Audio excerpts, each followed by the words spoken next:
Assalamualaikum warahmatullahi wabarakatuh. Perkenalkan, nama saya Maulana Abdurrahim Bawazir, NIM E2018-2248. Baik, di sini saya akan mempresentasikan materi saya yang berjudul halal haram dalam kajian tafsir, tasawuf, fikih, dan kesehatan.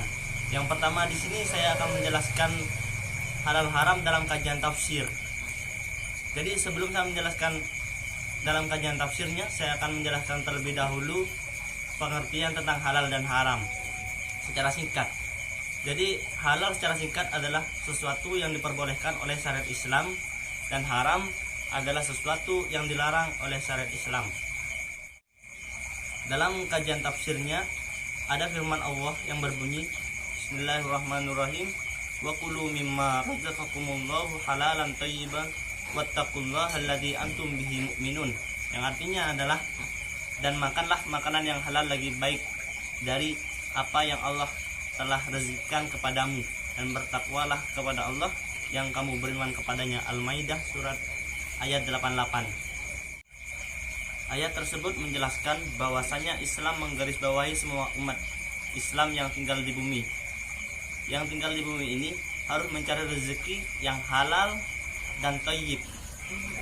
Mereka harus memakan makanan yang halal dan menghindari makanan yang kotor dan makanan yang dilarang dalam Islam, sehingga tidak akan merusak tubuh dan nyawa mereka. Oleh karena itu, konsep halal dan thayyiban berarti kegunaan yang terdiri dari kualitas, kebersihan, dan keamanan untuk semua.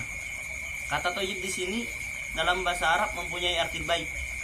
Jadi makanan yang baik untuk dikonsumsi masih dalam keadaan segar, tidak berpenyakit. Sebagai umat muslim, dalam memakan makanan sehari-hari tidak boleh sembarangan. Makanan yang kita makan haruslah halal dan thayyiban, yang artinya makanan yang halal dan baik sesuai syariat Islam. Makanan yang dilarang untuk dimakan dalam syariat Islam, dalam firman Allah dijelaskan, Bismillahirrahmanirrahim, hurrimat alaikumul maitatu waddama wa lahmal khinzir, yang artinya diharamkan bagimu memakan bangkai, darah, dan daging babi. Surat Al-Maidah ayat 3. Yang kedua, yakni saya akan menjelaskan tentang halal haram dalam kajian tasawuf. Halal haram dalam kajian tasawuf menurut Yusuf Al-Qaradawi yaitu, yang pertama adalah segala sesuatu pada asalnya adalah mubah. Yang kedua, menghalalkan dan mengharamkan adalah hak Allah semata. Yang ketiga, mengharamkan yang halal dan menghalalkan yang haram sama dengan syirik. Yang keempat, mengharamkan yang halal akan mengakibatkan timbulnya keburukan dan bahaya. Yang kelima, yang halal tidak memerlukan yang haram. Yang ketiga, saya akan membahas tentang halal haram dalam kajian fikih.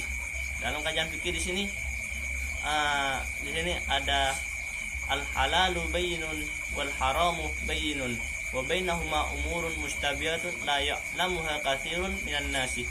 Faman yattaqus subhat faqad istabra ahli irdihi wa dinihi wa man waqa fi subhat waqa fil haram.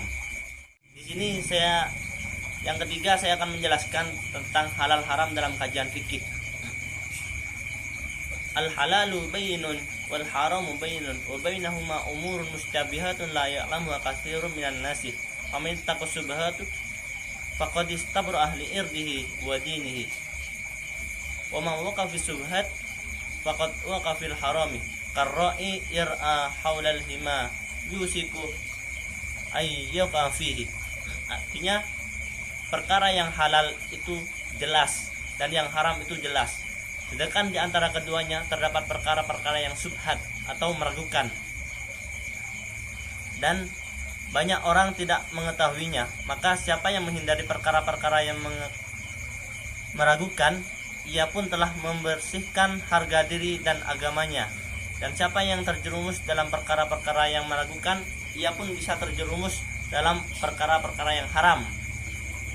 Seperti pengembala yang mengembala di sekitar tempat terlarang, maka ia nyaris terjerumus di dalamnya. Yang terakhir di sini adalah tentang halal haram dalam kajian kesehatan. Berbicara tentang kesehatan, umat Islam diajarkan untuk memakan makanan yang bersih dan selamat. Islam sangat memperhatikan sekali sumber dan kebersihan makanan, mulai dari cara memasak, menghidangkan, cara makan, sampai pada cara buang sisa makanan. Ada firman Allah yang artinya, dan makanlah makanan yang halal lagi baik dari apa yang Allah telah rezekikan kepadamu, dan bertakwalah kamu kepada Allah yang kamu beriman kepadanya. Surah Al-Maidah ayat 88. Ayat tersebut di atas telah jelas-jelas menyuruh kita untuk memakan makanan yang halal dan yang baik saja. Sesuatu kesatuan yang tidak bisa dipisahkan, yang dapat diartikan halal dari segi syariah dan baik dari segi kesehatan, gizi, estetika, dan lain sebagainya. Cukup sekian dari saya. Kurang lebihnya mohon maaf yang sebesar-besarnya. Wassalamualaikum warahmatullahi wabarakatuh.